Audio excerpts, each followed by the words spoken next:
Alliteration is a stylistic literary device identified by the repeated sound of the first letter in a series of multiple words, or the repetition of the same letter sounds in stressed syllables of a phrase. Alliteration, from the Latin word litera, meaning letters of the alphabet, and the first known use of the word to refer to a literary device occurred around 1624.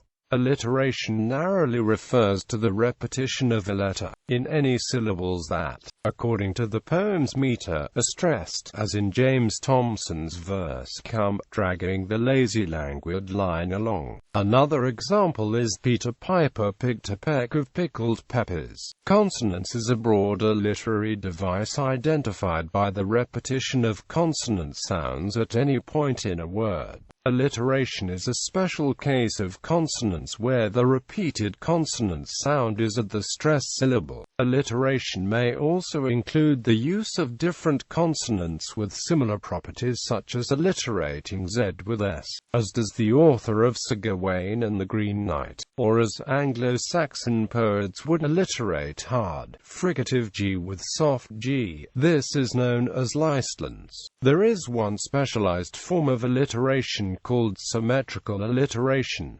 That is, alliteration containing parallelism. In this case, the phrase must have a pair of outside end words both starting with the same sound, and pairs of outside words also starting with matching sounds as one moves progressively closer to the center. For example, rust-brown blazers rule, purely and fundamentally for analytical purposes, or fluoro-color coordination forever. Symmetrical alliteration is similar to palindromes in its use of symmetry. Rhetoric. The term alliteration has many potential uses in the various spheres of public speaking and rhetoric as far as persuasion is concerned. Additionally, the use of alliteration can be considered an artistic constraint that is used by the rhetor in a rhetorical situation. An artistic constraint is one that the rhetor creates out of his or her own need to sway the audience to feel some type of urgency, or perhaps even lack of urgency, in regards to a rhetorical situation being presented. Such examples of alliteration as an artistic constraint can be seen when it is used to create an emotional effect on the audience.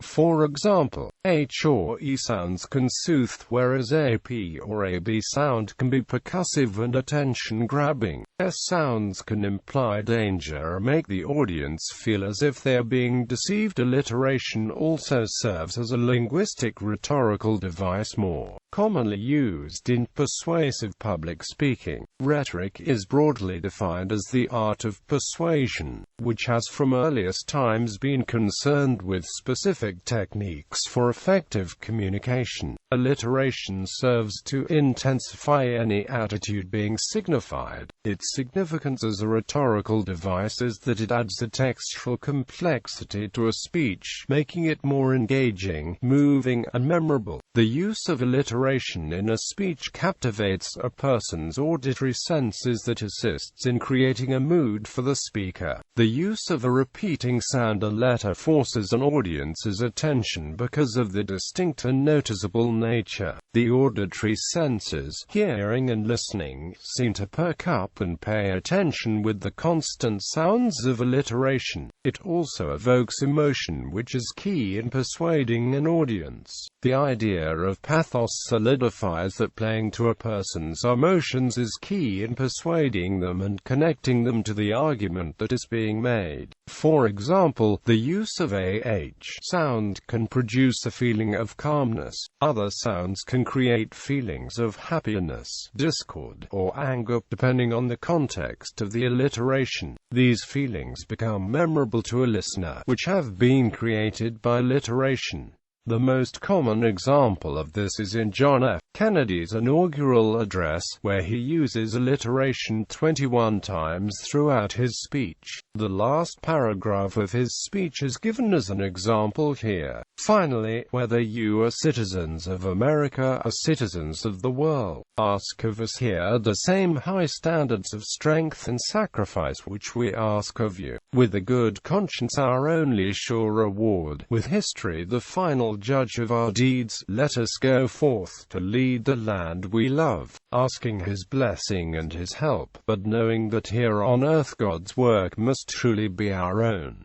JFK. Other examples of alliteration in some famous speeches. I have a dream that my 4 little children will one day live in a nation where they will not be judged by the color of the skin but by the content of the character. Martin Luther King, Jr. We, the people, declare today that the most evident of truths, that all of us are created equal, is the star that guides us still, just as it guided our forebears through Seneca Falls, and Selma and Stonewall, just as it guided all those men and women, sung and unsung, who left footprints along this great mall. To hear a preacher say that we cannot walk alone, to hear a king proclaim that our individual freedom is inextricably bound to the freedom of every soul on earth, Barack Obama, and our nation itself is testimony to the love our veterans have had for it and for us. All for which America stands is safe today because brave men and women have been ready to face the fire at freedom's front. Ronald Reagan, Vietnam Veterans Memorial Address.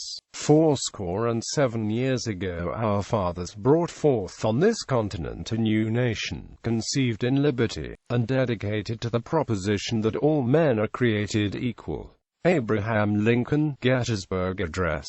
Pop culture. Alliteration is commonly used in modern music but is also seen in magazine article titles, advertisements, business names, comic strips, television shows, video games, and in the dialogue and naming of cartoon characters.